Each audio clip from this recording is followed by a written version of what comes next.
Hello friends, તો આજે આપણે બજારમાં મળતું આમચૂર પાવડર ઘરે બનાવીશું। તો તેના માટે 1 કિલો કેરી લીધી છે, તો તેને સારી રીતે ધોઈ લેવાની છે।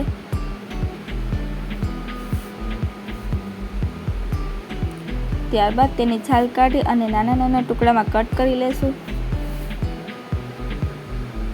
જો આમ કરવામાં વાર લાગે તો તમે ડાયરેક્ટ પણ તેને છાલ કાઢ્યા વગર પણ સૂકવી શકો છો, અને જો આવી રીતે કરો તો 2 દિવસ લાગે અને ડાયરેક્ટ કટકા કરી અને સૂકવી દો તો ફટાફટ તૈયાર થઈ જાય છે।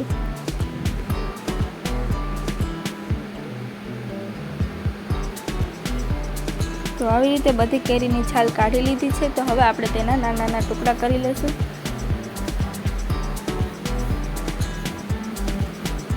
તો એકદમ સરસ નાના ટુકડા થઈ ગયા છે। તો હવે આપણે એક મિક્સર જાર લેવાનું છે અને તેમાં નાખી અને તેની સરસ એકદમ સ્મૂથ જેવી પેસ્ટ તૈયાર કરી લઈશું।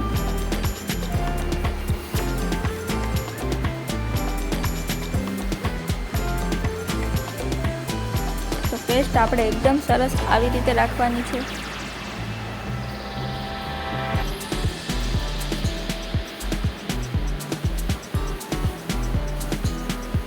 થોડું થોડું કરી અને બધું આપણે પીસી લેશું।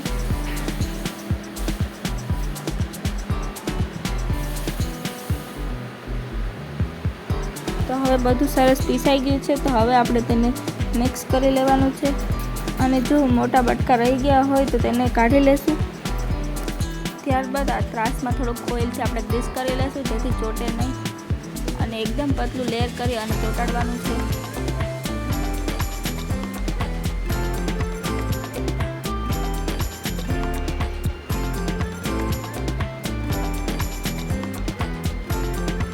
આવી રીતે તમે ત્રાસમાં અથવા ડીશ, થાળી અથવા કોઈ પણ પ્લાસ્ટિકની કોથળીમાં પણ તમે લગાવી અને કરી શકો છો। તો આવી રીતે બધામાં લગાવી લીધું છે। તો હવે આપણે તેને 1 દિવસ માટે તડકામાં સૂકવી દઈશું।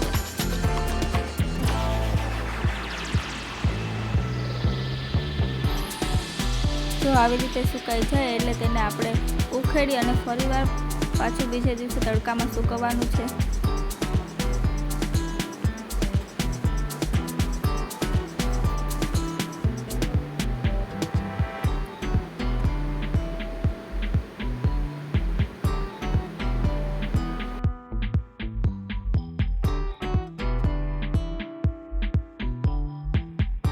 તો બીજે દિવસે ફરી આપણે સૂકવશું તો આવી રીતે થઈ જશે, આછા બદામી રંગનું અને કડક થઈ જશે।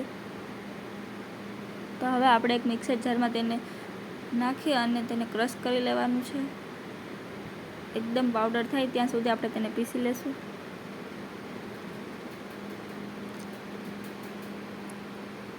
તો આવી રીતે પાવડર થઈ ગયો છે। તો હવે આપણે તેને કાઢી લેશું।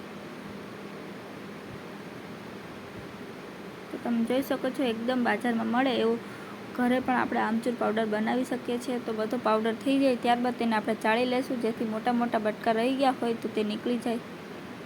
તો તમે આવી રીતે બનાવી શકો છો, અને તેને આખા વર્ષ માટે પણ તમે સ્ટોર કરી શકો છો।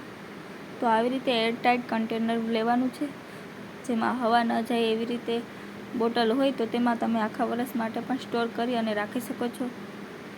તો આવા જ નવા રેસીપીના વિડીયો જોવા માટે અમારી ચેનલને સબસ્ક્રાઈબ કરો।